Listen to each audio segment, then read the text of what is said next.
guys, how's it going? Today I want to talk about these super interesting plants I just picked up down at the garden center. These are what's called a rickrack cactus. A couple of the other common names they're known by is fishbone cactus or zigzag cactus, clearly getting their name from their interesting stem structure here. They're just so unique looking, and I thought it would be fun to get a few of these home, get them all potted up. So we will be repotting these, but I want to talk about kind of some care basics and overview of this plant because we treat this type of cactus different than your typical type. Like something like this, you know, when most of us say cactus, this is what we think of right here. Something that likes dry conditions, super hot, sunny location. These are quite opposite. In fact, in their native environment, you'll find these in kind of jungle areas in Mexico.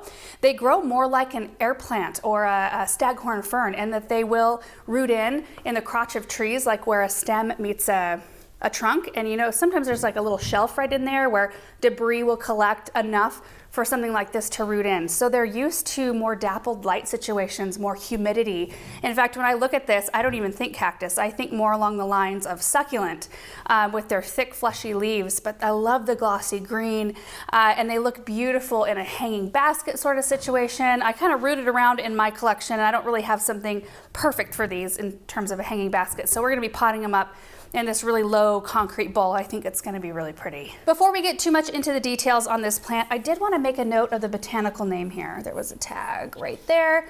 This is from the grower. It says Ephiphyllum anguliger.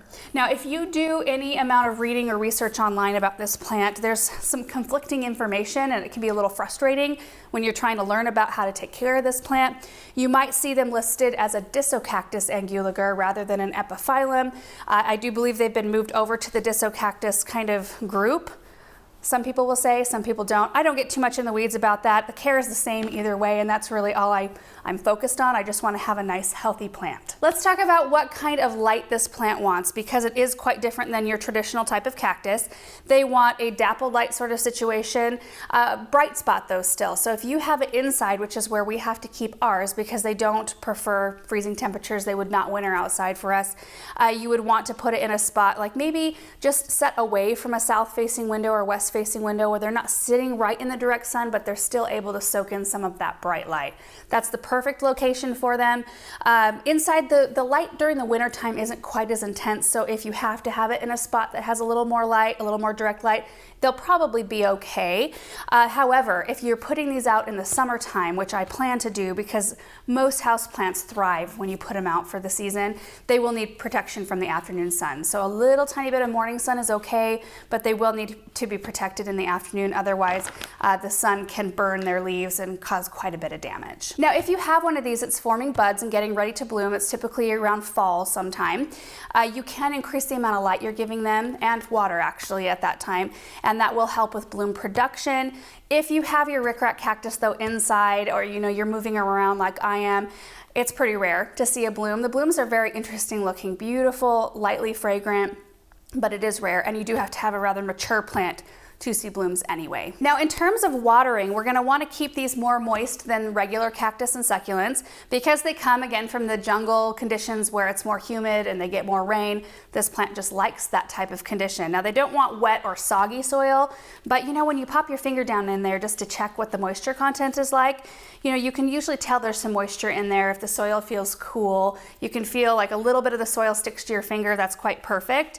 So in a container like this, I would probably check on them once a week, maybe give a little bit of water, maybe every 10 days or so.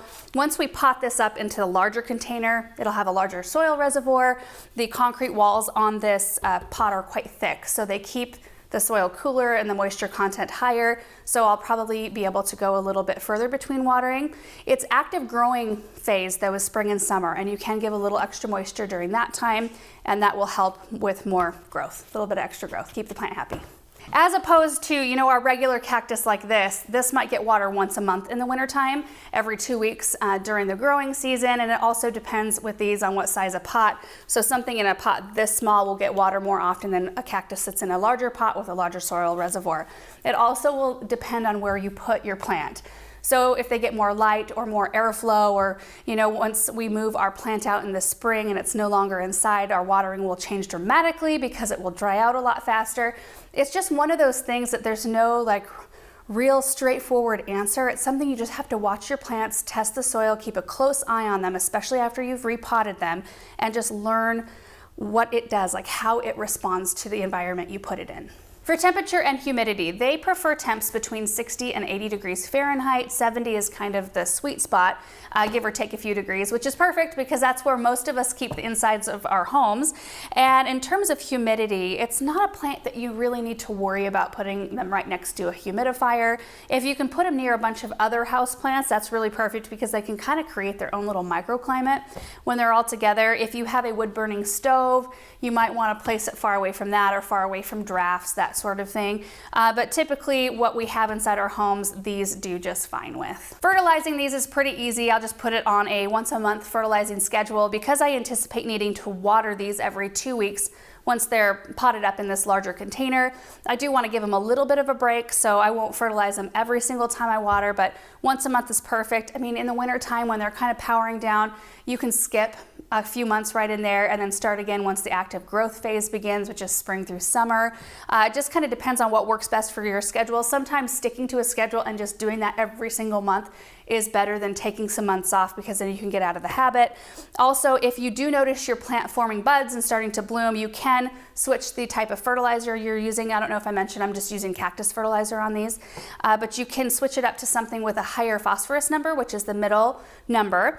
Usually you'll see the 3-number ratio listed on your fertilizer, and that will help stimulate more bud and blooms. So anyway, I want to get this potted up. So like I said, I'm going to be using a blend of potting mix, organic potting mix, and our Cactus mix. So let me kind of get my pot in the center here.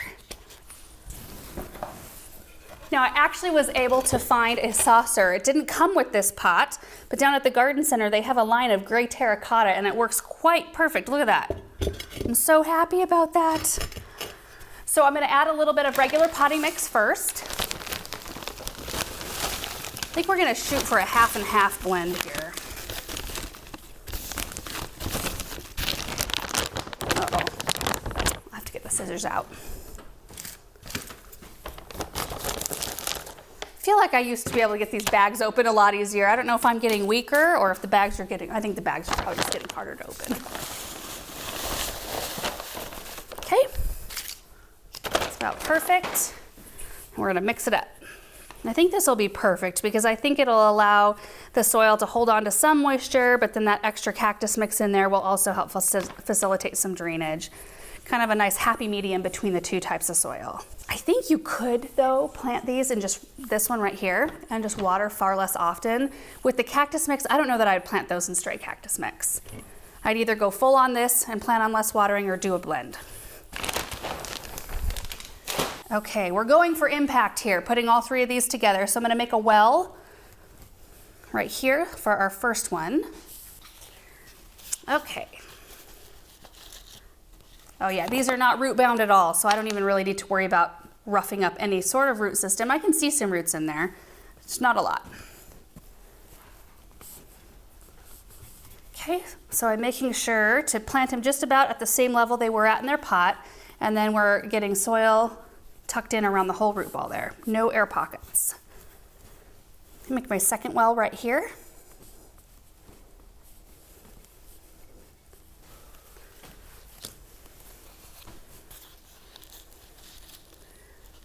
Oh, same story.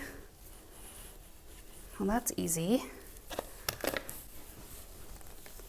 That one I went a little too deep. Pop some soil underneath it. They look like they belong under the sea somewhere, like they're some kind of a, is it seaweed or kelp or, not kelp. What's kelp? Is that a plant? Yeah, it would be kelp. Anyway, they look like they should just be going like this under the water somewhere. Okay, and then our well for our last one.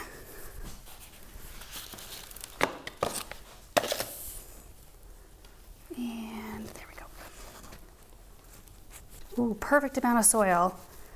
Now watering will be telling. So I'm gonna water them in today. I usually try to do just a full, like I get all the soil wet, which will help settle everything, and that way it will reveal any soil air or like air pockets because the soil will settle. But I tend to like to put more soil in the pot rather than less because I don't like to have to get in after the fact and try to pack more soil in around the root balls. It's a lot harder once there's leaves in here. Oh, how does that look from your angle? Let me just spin it around so you can see. And so I can see too. That's so pretty. That might be the best angle. Yes? No? They're all really pretty. All right, so I'm gonna get these watered in real quick. Then we'll talk about pruning and propagating. Oh, also insect and disease. I've never really seen any insect issues on these, but I do know that mealybugs and scale can be a problem. The best thing to do for that is just when you're watering your plants, just take a good look at them. Instead of just watering quick and moving on, just, you know, spend a few seconds just taking a look, because catching a problem early is the best form of medicine, I guess. It's the easiest way to take care of them, to get after it right away instead of letting it become a big problem. I had a mangave collection up in our front sun porch that I didn't realize had mealybugs, and it was a nightmare to try to get rid of those because, one, those plants aren't the easiest to deal with. They have really deep areas where the leaves kind of connect in the center, and it was hard to get them handled. So if you do find either one of those, you can use a Q-tip dipped in rubbing alcohol and just wipe them off the plant.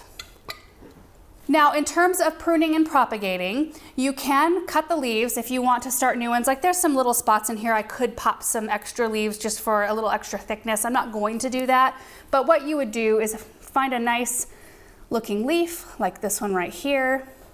You would go down the leaf just a few inches and you would make your cut. Now, right at the base of where the leaf comes in right here, they will form roots. In fact, I can see some little hair roots coming out. So you would just make your cut, let that piece sit to the side for a day or two so that that cut end has a chance to dry or callus, and then you just pop it right back down in the soil a little ways and they'll form new roots. And I've actually got a couple of them. You can see right here, this leaf was cut right here, and then you can see that the cut leaves will form new growth on top. New leaves are really interesting. They're a lot thinner, so something like this one right here, see that little leaf?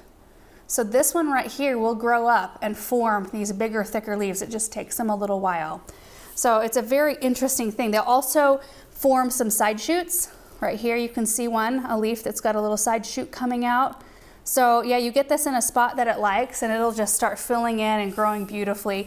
But sometimes, like I said, this is a good hanging basket plant. If you get some really long leaves that are becoming a little bit hard for the area you have them in, you can clip them off and put them back in the pot and start some new little plants that way. And I think that's it for today's project. That's the overview of the rickrack cactus. I just couldn't pass up the opportunity to grab a few of these just because I have nothing like this here at the house right now. I thought it would be really fun to have a few of these hanging out. If you have any questions, if I forgot something or missed something, or if you have any suggestions for care, if you have one of these, please pop them in the comment section down below. We always can learn a lot from that section. And if there are questions, we will do our best to answer them during our weekly recap video, which goes up on Sundays on our Garden Answer Highlights channel. In the recap videos, we answer questions from all the last week's worth of videos on here on the main channel. So anyway, thank you guys so much for watching. I hope you enjoyed it, and we will see you in the next one. Bye.